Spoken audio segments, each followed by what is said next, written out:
നമസ്കാരം. പ്രധാന വാർത്തകൾ.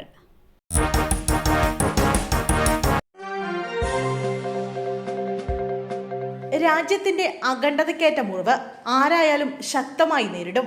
ദില്ലി ചെങ്കോട്ടയിലെ കാർ സ്ഫോടനത്തിൽ പ്രതികരിച്ച് കേന്ദ്രമന്ത്രി സുരേഷ് ഗോപി അന്വേഷണം എങ്ങനെ പോകുന്നുവെന്ന് പുറത്തു പറയാനാകില്ലെന്നും അസാധാരണമായ സാഹചര്യമാണെന്നും സുരേഷ് ഗോപി പറഞ്ഞു.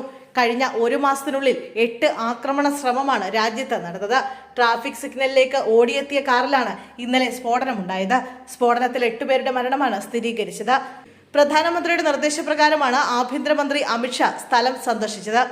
ആരായാലും ശക്തമായി നേരിടും. കേരളമടക്കമുള്ള സംസ്ഥാനങ്ങൾക്ക് ജാഗ്രതാ നിർദ്ദേശം നൽകിയിട്ടുണ്ട്. തെക്കൻ സംസ്ഥാനങ്ങളിൽ ശക്തമായ വല വിരിച്ചു. രാജ്യത്തിന്റെ അഖണ്ഡതയ്ക്കേറ്റ മുറിവാണ് ഈ സ്ഫോടനം.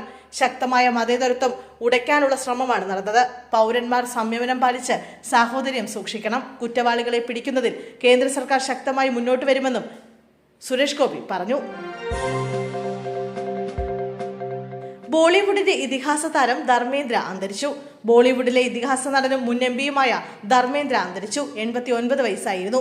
മുംബൈയിലെ ബ്രീച്ച് കാൻഡി ആശുപത്രിയിൽ വെച്ചാണ് മരണം സംഭവിച്ചത്. ആരോഗ്യനില വഷളായതിനെ തുടർന്ന് ആശുപത്രിയിൽ പ്രവേശിപ്പിച്ച അദ്ദേഹത്തിന്റെ നില ഗുരുതരമായി തുടരുന്നതിനിടെയാണ് വിയോഗം.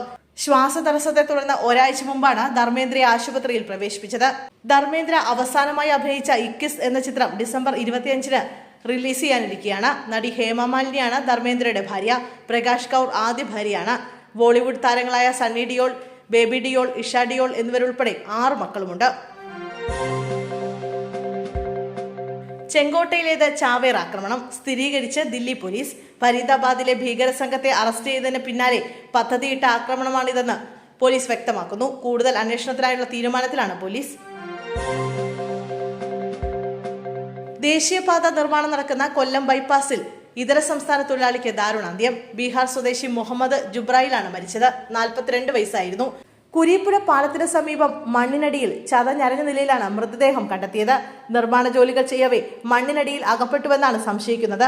സംഭവത്തിൽ അഞ്ചാലുമൂട് പോലീസ് കേസെടുത്തു. അസ്വാഭാവിക മരണത്തിനാണ് കേസെടുത്തത്. സംഭവത്തിൽ ഇൻക്വസ്റ്റ് നടപടികൾക്ക് ശേഷം മൃതദേഹം പോസ്റ്റ്മോർട്ടത്തിനായി കൊണ്ടുപോകും. മരണകാരണമടക്കം വ്യക്തമല്ല.